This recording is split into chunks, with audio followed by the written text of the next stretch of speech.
Hello সবাইকে, তো তোমরা কেমন আছো? অনেক দিন পর একটা বড় ভিডিও নিয়ে এসেছি। আসলে বড় ভিডিওগুলো কেউ দেখেই না আমার, যে শর্ট ভিডিওগুলোতে যা একটা ভিউজ আসে, বড় ভিডিওগুলোকে 2টো 4টা 5টা এরকমভাবে ভিউজ আসে।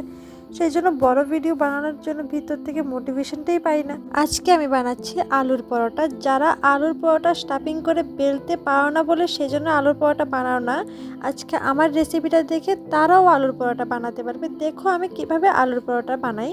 যেভাবে আটা মেখে রুটি বানানো হয় সেই রকমভাবে আমি আটা মেখে কয়েকটা রুটি বানিয়ে নিয়েছি। এবার হয়তো তোমরা ভাবছো যে আমি বানাবো বলেছি আলুর পরোটা, সেজন্য রুটি কেন বানাচ্ছি।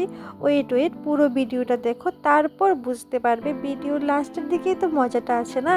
এদিকে আমি পেঁয়াজগুলোকে ভেজে নিচ্ছি। একটু বেশি করে পেঁয়াজ নিয়েছি, কারণ আমার যে কোনো কিছুতে ভাজা পেঁয়াজটা খেতে খুব ভালো লাগে। তোমরা তোমাদের পরিমাণ অনুযায়ী নেবে। পেঁয়াজ তো ভাজা হয়ে গেছে। এবার আমি আলুর যে স্টাফিংটা আছে সেটা রেডি করে নিচ্ছি। এদিকে আমি দুটো সিদ্ধ আলুকে ম্যাশ করে নিয়েছি। এবার দিয়ে দেব স্বাদ অনুসারে নুন, তারপর দিয়ে দেব ভাজা পেঁয়াজগুলো। আমি এখানে লঙ্কা ইউজ করিনি, কারণ ঝাল খেতে আমার বেশি একটা ভালো লাগে না। তোমরা ঝাল খেতে যারা ভালোবাসো তারা এখানে লঙ্কা দিতে পারো। আমার আলু স্টাফিংটা রেডি। এবার আমি যে রুটিগুলো বানিয়ে নিয়েছি সেখান থেকে একটা রুটি নিয়ে নিয়েছি। এবার আমি আলু স্টাফিংটাকে ভালোভাবে রুটির উপরে ছড়িয়ে দেব। এবার হয়তো তোমরা বুঝতে পেরেছো যে আমি রুটি কেন বানিয়েছিলাম আলুর পরোটার জন্য। এভাবে বানালে তোমরা যারা ভিতরে স্টাফিং ভরে বেলতে গিয়ে রুটিগুলো ফেটে যায়, পরোটাটা ফেটে যায়, সুন্দর হয় না, তারা এভাবে বানিয়ে নিতে পারো। পরোটার সাইজ অনুযায়ী একটা বাটি নিয়ে তোমরা সাইডটাকে একটু কেটে নিতে পারো বা ছুরির সাহায্যে কেটে নিতে পারো সুন্দর করে, তাহলে দেখতে সুন্দর লাগবে। আমি কাটিনি, কারণ আমি তো নিজেই খাবো, নিজের জন্যই বানাচ্ছিলাম, তাই এত বেশি সুন্দর করতে যাইনি, কারণ আমি তো আর কাউকে এটা খাওয়াচ্ছি না বা দিচ্ছি না, নিজেই খাচ্ছি, নিজের জন্যই বানাচ্ছি।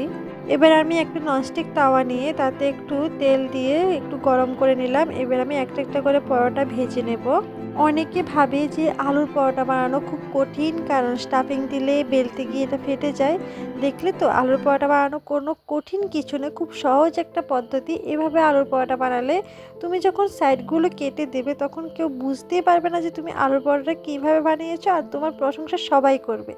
যারা কখনো আলুর পরোটা বানায়নি, ফার্স্ট টাইম আলুর পরোটা বানাচ্ছে, তারাও খুব সুন্দর করে এই পদ্ধতি ব্যবহার করে আলুর পরোটা বানিয়ে নিতে পারবে। আমার পরোটা তো রেডি হয়ে গেছে। এবার আমি একটু সস আর একটা মিক্স ভেজ নিয়েছি পরোটা খাওয়ার জন্য।